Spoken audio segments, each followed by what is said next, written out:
Crash Bandicoot is one of those characters that is just synonymous with my youth. I wasn't a huge PlayStation platform gamer and didn't even play many of the titles until I was much older, but he has always been there and has aged right alongside me. Originally created as competition for Sonic and Mario, as PlayStation didn't have a true mascot in the same style, Crash always stood out to me, and I can remember hundreds of occasions where I would pick up the PlayStation jewel cases in stores and stare inquisitively at this gaming mascot. I think they definitely achieved their aim with Crash, and these three characters, to me at least, have always felt like the kings of platform gaming. Sorry Gex and Klonoa, you tried. The character began his development under the title Wally the Wombat, what a disaster that name would have been, with creators seeking to replicate similar character successes that had been seen with Sonic the Hedgehog and Taz the Tasmanian Devil. Eventually, a Bandicoot would be decided upon, as well as the colour orange, as they wanted Crash to be visible amongst the 3D worlds more than anything else. They couldn't really have predicted just how successful this character would be, but to this day, his hold on the industry can't really be ignored. However, with time has come change, and Crash is one of those characters who unfortunately got passed around a lot. With that came some huge changes to his games and his design that have altered him for the best and the worst. As a very special treat this time around, I'm actually giving away a Crash Bandicoot Tubbs figurine following the release of this video. This was kindly sent to me by the guys over at Numbskull Designs, and if you're a fan of Crash, you'll be pleasantly surprised by the amount of detail found in this figurine. In order to enter, just head on over to my Twitter page, which contains full details. I'm the artist Mark Flynn, and let's find out which Crash design I think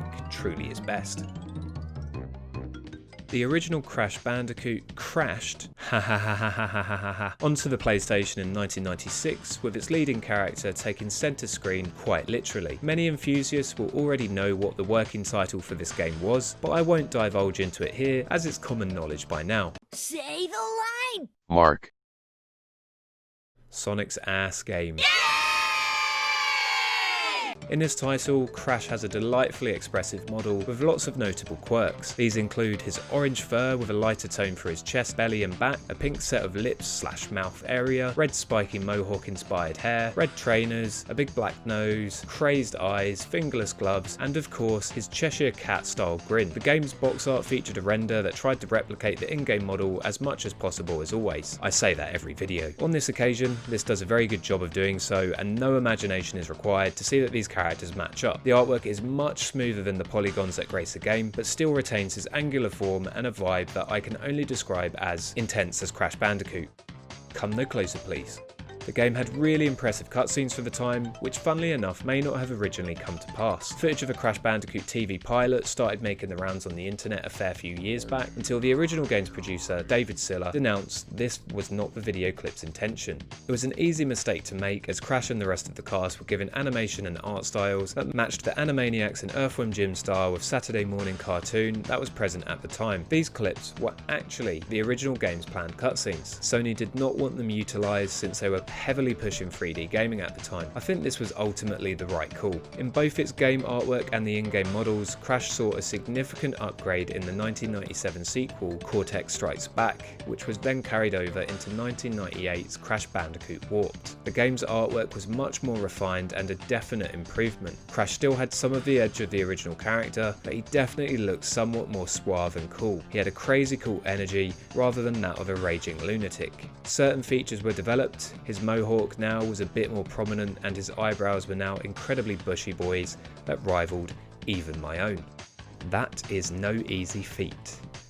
His gameplay model received simple overhauls that made the character more expressive and impressive than before. This model had bigger eyes, complete with matching green pupils that could be seen on the game's cover, and overall, the model was slightly wider and less lanky and rigid looking. Crash came out of this initial trilogy looking like gold, and the design from these games, especially in the later entries, are up there as some of his best designs easily. This is definitely the version I'd say most people think of, and it's clear that a lot of this character's charm still resonates with people today.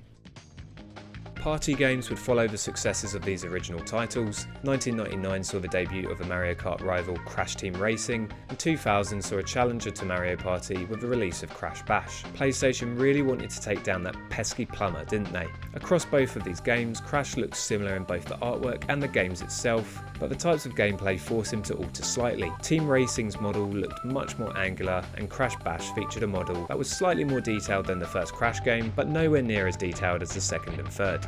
A huge extra tidbit with Crash comes with the fact that his Japan game releases featured a completely different design, with this look staying the same since the release of Warped. This look varies slightly between the original 3 games, but Japanese Crash is a much slicker depiction of the character that has been designed with their audiences and design preferences in mind. Rather than being a rough and sometimes intimidating looking character, he now has a cuter influence to him. His iconic and aggressive smile is a thing of the past, and if anything, he reminds me more of a Sonic character now than he ever had done before. Though I really love this design aesthetically, it is actually really nice. I think this version of the character is far too slick and smooth around the edges. It lacks the punch of his original outings.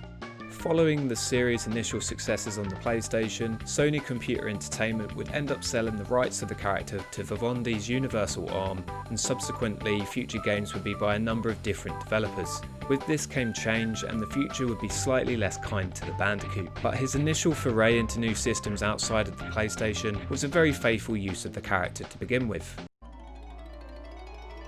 First up was Wrath of Cortex, which released simultaneously on the PlayStation 2, Xbox and GameCube. I need to check that. And by all accounts, this was a definitive Crash Bandicoot 4. The promotional artwork was very similar to the previous generation, as was the model itself. In gameplay, details such as the hair was more clear than ever before, and the character was now a much smoother design, losing the rough around the edges polygons. Crash's colour palette seemed bolder and darker than before, and his shoulders appeared wider and more hunched with this extra graphical capability. A number of Game Boy Advance titles would soon follow, and these wouldn't stray far from the established look either. All 3 games used a 2D sprite that closely resembled Crash's PlayStation appearance as much as they could. It's the same again, basically in a 32-bit pixel-based format. Some of the sprites in these games appear to be trying to emulate the 3D PlayStation model on a less grand scale. Crash Nitro Kart hit consoles and the GBA, and also played it safe. If safe, it is making your lead character look like a deranged driver under the influence. The only real difference around this time design-wise came on the cover of Crash Bandicoot Purple, which also featured Spyro the Dragon. Guess which character I'm doing next, by the way. Though this design was likely different in regards to expression alone, this Crash had a shocked set of brows, and his front-facing fur would be a much lighter creamy colour, moving away from the pink mouth and orange front fur that had been established in previous titles. This would end up becoming a new staple feature of his design going forwards. This modified look would shine in both 2004 and 2005's Crash Bandicoot Twinsanity and Crash Tag Team Racing. I think both the models in these games were probably the best character ever looked during this era. In the case of Twinsanity, its box art did differ ever so slightly in different parts of the world, with the US featuring a much more appealing look as far as I'm concerned. The thick line art complements the contrasting tones of his fur, and it makes me wonder why developers never did attempt to make the character more like a cartoon instead of persisting in a blocky 3D world that increasingly failed to keep up with the premium graphics of the time period. I guess we'll never know. As far as 3D went, this game would feature subtle differences yet again for Crash. This version of the character adds a few nice details such as a new pair of trainers, a new style of jean shorts, and a much spikier mohawk. I've got to point out that I much prefer the look on the box art, which instead adds knee pads and a fuller head of hair. Going forward, changes were Aku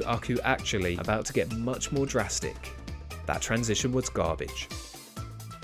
2006's Crash Boom Bang was a party game akin to Mario Party, exclusive to the Nintendo DS. Though it may seem like a throwaway title amongst some of the others mentioned so far, it carries significance in terms of Crash's character design. While the game's box art yet again featured similar classic style Crash artwork, polygon-based graphics took centre stage here once again, and given the character's history on PlayStation and the GBA, you'd assume he'd look similar to these iterations. Far from it. The reality was a very different looking Crash with a bizarre physique. I feel that this makes the character look too wacky, as if that was even possible. The reason for this design change is actually pretty interesting. This game was produced by Japanese developer Dimps, and the original game was one of the only titles to include his Japanese design as the in-game model. Though this was changed for international releases, the base of the model remained the same, so we were blessed with a hybrid of the two. The physique of the Japanese model was met with the facial features of the classic character. It was a really odd crossover, and isn't the toon-like Crash that I really wanted.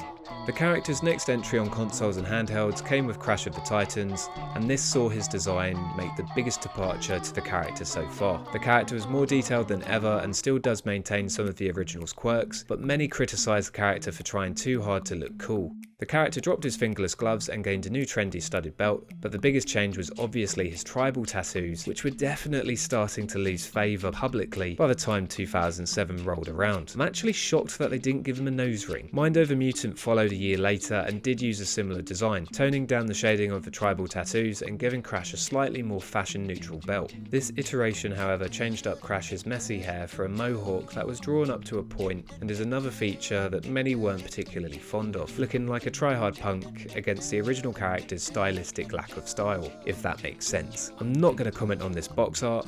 I hate it. I guess that was a comment. While Sonic the Hedgehog by comparison had naysayers complaining about his eye colour changes as well as his leg extensions, his similar development felt much more natural than Crash's did. Was anyone a fan of these designs? Because the general consensus seems to be quite negative. Negative is a fitting segue word actually, as Crash would now enter the world that everyone is nowadays quite skeptical of: mobile gaming. This started with Nitro Kart 3D, and this game featured a low polygon iteration of the current version of the character, which I guess is fitting for a mobile game, but I can't really say it's very appealing. Mutant Island would release in 2009 and would be a 2D side-scrolling Java game for those that enjoyed gaming at 6 frames per second. Now this one's more interesting to me, as it's clear they did something quite creative with a limited amount of power at their disposal. Rather than try to emulate the 3D models like the GBA had, Crash appears with a similar design again, but this time as a very basic 2D sprite. There is about as much detail in here that could be expected for a game on a screen of this size, but the sprites just don't paint Crash in a memorable or likeable way. The scale is just far too small to show off the strengths of the character. Rounding off the mobile games, yes there was another one, was one last mobile hurrah. Disingenuous in its title, 2010 saw the release of Crash Nitro Kart 2. This is not a sequel to 2004's popular Crash Nitro Kart, but was instead a sequel to the previously mentioned mobile racing title. Crash was clearly stuck in purgatory in this period and in desperate need of saving. Important to note, Crash and the entire cast of characters have now reverted back to appearances that resemble their Twin Sanity and Crash Tag Team Racing counterparts. This may have been a realisation that the current designs just weren't working. Of course, it could also be that they simply wanted to copy Crash Tag Team Racing as much as possible to hone in on that sweet nostalgia. Not much else to say here, but the revert back to an older Crash was a huge indicator of what was to come. Before going further, I need to address that a reboot for Crash was actually planned and cancelled before the next main series title came around. Crash Landed was its name, and it would have been a complete reset for the character. There are other videos on YouTube that break down more surrounding the story of this game, but from a design perspective I must say I really like the design they were playing around with. It featured classic traits such as his thick eyebrows, but the character was much smaller, stocky and toon-like, with bolder and darker colours that made him pop against the rest of his surroundings. He seemed more complex emotionally than the Crash we've seen in the past, and it's a real shame we didn't get to see more of this one. Following an initial announcement that Crash Bandicoot was getting a reboot at E3 2019, Crash landed into another popular franchise as a guest character. Skylanders was Crash's temporary home, and it was a glorious return of old for the character's design. Skylanders Imaginators featured a classic style Crash model that was intended to cross-promote the upcoming remake blended with the Skylanders style. Skylanders was all about bringing figurines to life, and that's exactly what this Crash was. A figurine of the classic Crash Bandicoot design updated in glorious HD graphics. He was a top-heavy character with a plastic-like texture to him, regaining some of the prominent angular shapes, big eyebrows and toothy smile that were present in the game's original entries. His hair was much more prominent, almost like a pompadour versus a mohawk, and details such as rolled-up jeans and unbuttoned gloves were now visible. The key difference from the original is that this Crash uses the lighter colour of fur for both his mouth and his chest that had been established in previous generations. Surrounding artwork for the game and series didn't actually match up too well, as this looked much leaner and taller and makes Crash seem a little bit different in characterization too. It's likely just the stylized nature of this artwork, but it does feature some slight differences like the blue studs on the gloves, appearing like small metal plates, which I guess would explain how Crash can smash through boxes so easily. As if that needed any explanation. Unrelated to design, but the TV show also features an accent which is quite frankly disturbing. You don't even know the half of it, mate. But Crash would be thankful for this design and what was coming for him in the future. Finally, in 2017, Crash got his reward and a return to some former glory. The n-sane trilogy remaster finally launched originally as a timed exclusive on his former home, PlayStation. 4. This time around, Crash uses a remastered character model, which is the same across all of the 3 titles. This new model is obviously massively improved given the upgrades and technology from the PS1 to PS4, but it seems to take inspiration from all 3 of the original games. It's undeniably a beautiful design that doesn't actually look too far removed from the classic. It's literally as if they took the original design inspiration and just updated it and made it look more detailed. Crash's similar features are here yet again, but in an even more traditional fashion when compared with Skylanders. This is so authentic that Crash even returns to his separate orange fur and pink mouth colourings, true attention to detail. He is expressive as ever, and updated textures such as the rendering of his fur adds a pseudo level of realism to this character that doesn't take away from his cartoonish elements. As for the artwork, this does differ slightly from the original games, as the new artwork isn't just focused on looking like a 3D model. The Crash Across promo work is a little softer on the eyes than the original, whilst maintaining some of the original character's manic energy. One of the nice new details I like is that Crash actually appears to be wearing tracksuit shorts rather than jean shorts. That's a really nice touch that I only just noticed. It's one of the most polished Crash designs that doesn't take away from the character by refining him slightly. My personal preference is when it is used to emulate the original box arts, with Crash 2's new art being a particular highlight. Objectively, yes, n-sane Trilogy has a better model for Crash, and I think a lot of you would expect me to pick this as my best design. But I think given its time of release, Crash Bandicoot 2 leading into 3, controversially, is going to have to take the best design title as far as I'm concerned. This model, just for starters, I've found to be completely amazing whilst recently playing through these games. The amount of expression that is there truly stayed with me and gave Crash such a strong sense of character, which is really, at the end of the day, one of the main strengths of these titles. Sure, the remaster improved on this with a modern coat of paint, but without this,